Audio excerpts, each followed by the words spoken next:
stop-start sort of game. What were your thoughts on it, especially the first half where it seemed like you guys struggled to get any sort of flow offensively? Yeah,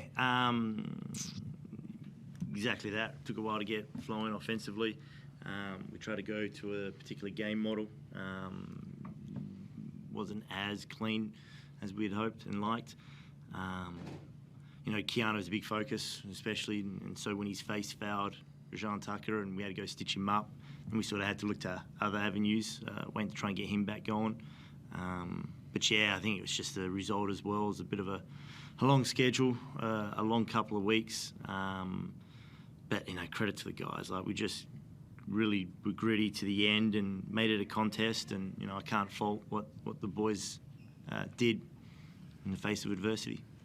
Did you notice a difference in the way Keanu was officiated tonight compared to perhaps other games he's played in? There's a trend. There's a change in the climate, and that's something we're going to have to change, right? Keanu's had 2 3-throw attempts in the last 2 games, and he was leading the league in attempts. So, I felt like there was a bit of contact. Clearly there wasn't, and so be it. But, we'll keep trying to go to him because that's how we can best get his looks. But he was a warrior. Like I said, he's got a couple of stitches. He's every time he got hit again, he sort of had to run over and we had to clean it up again because it was just hanging on. But yeah, it was a great effort by Keanu, I thought. Outside of DJ hitting some big shots, what changed in the fourth quarter that you guys seem to get a bit more continuity? Yeah, I think it was just it's like, what can you do, right? It's us versus the world. That mindset's worked for us before. It's when it's a little bit more glaring, it just presents a better target for us and a better objective. And I didn't do my part in trying to galvanise the group, especially at the start. So it was cool when they sort of steered the ship and redirected it, and we regathered our focus at half time, and we did a great job defensively. And then slowly, when we got the points going in that fourth quarter, the main thing for us, we just keep sort of trying to go back to what's working for us, and we get better with that. Chris Golding's field goal attempts trending upward today, slightly different because he had Mirko shadowing in the entire game.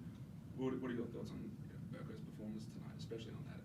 Yeah, massive, because he came out and he hit a couple of daggers at the start. He hit a few, I think Tucker hit a few, and the momentum was really in Melbourne's favour. And so I turned down the bench and he's like ready to go. So I was like, all right, it's like, when you got like a dog and you open up the gate a little bit and they just go straight into the street, and that's what Mirko did. And credit to him. Bull found himself unfortunately on the wrong end of a couple of calls, and so Mirko stepping up the way he did tonight, it was really massive. Really, part of that group that sort of just, really locked in and try to make it a contest as best we could.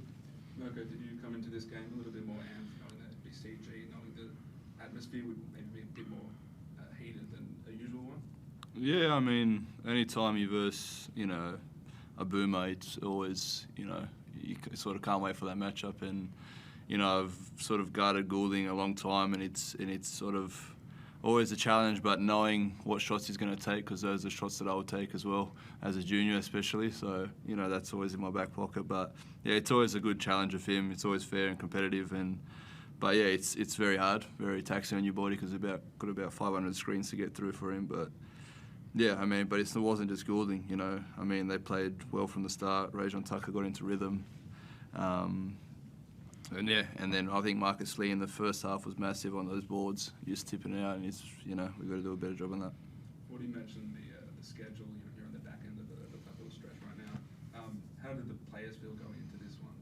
Was there a sense of fatigue, I guess, or did you get a sense everyone was sort of up to this challenge? Yeah, well, definitely up for it. I mean, it's one of the biggest games of the year, knowing it's an open roof game, so I don't think, we don't want to use fatigue as an excuse. Obviously, it is fatiguing to be, after the flight and all that stuff, but I don't think anyone talked about it because, it is a game and you get excited, you get the adrenaline, so. And you like playing under the open roof? I believe you've played in these before. You're the only one on the Taipans who had. Myself and Majuk, yeah, my first year, so I think it was 3 seasons ago. Yeah, we got that one, and yeah, I mean, it is I mean, it is pretty cool, like how they do it all, and then it's just a bit tricky in the second half coming out because it is much colder. But, you know, it's just the atmosphere, and you don't think about the open roof at all. Does it play at all into your minds early on offensively in terms of shooting at all, or not once you've kind of been out there warming up? Nah, just as long as bird shit doesn't fall on you, you're all good. Fair enough. Forde, Djeric, the last couple of games, seems to really be finding his way and getting back to his best basketball. You know, obviously not the result you wanted tonight and not against Perth, but does that give you confidence down the stretch run that you're going to potentially get more out of that position as well and potentially help this squad get back to playing some better basketball as you were earlier on in the season? Yeah, because we can move Taj around different spots, and you know you can get DJ as a bit of a ball handler, and you can get Taj off the ball working as a screener or in a dunker spot, and he's really effective, sort of going downhill and finishing at the rim, and you know he's multi-dimensional, and so you know it's a good player to have when you can throw out some quirky lineups and some different style looks on the offensive end, and he's just really adaptable.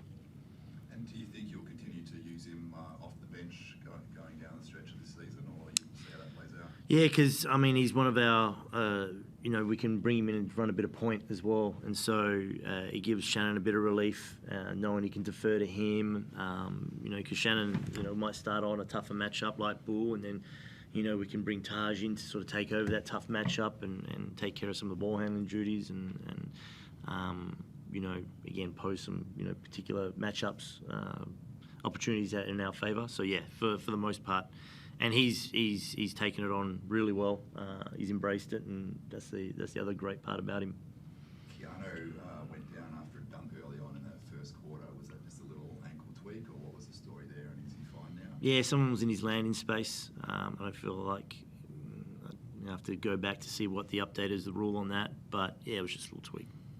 And Sam, coming back from the concussion, was okay tonight, got through all right. I imagine having this period of rest now leading up to your next game on New Year's Eve is probably welcomed at this stage. Yeah, it was great that we could get him on the floor, just to sort of, you know, dust the cobwebs off. He's had an unfortunate run just in terms of the things that have kept him out, you know, illness, concussion. So to get this one game, and then now we got a week on the floor preparing for a New Year's Eve game, was perfect timing. All good. Thank you very much. Beautiful, thank you. Thanks, guys. Thank you. You too.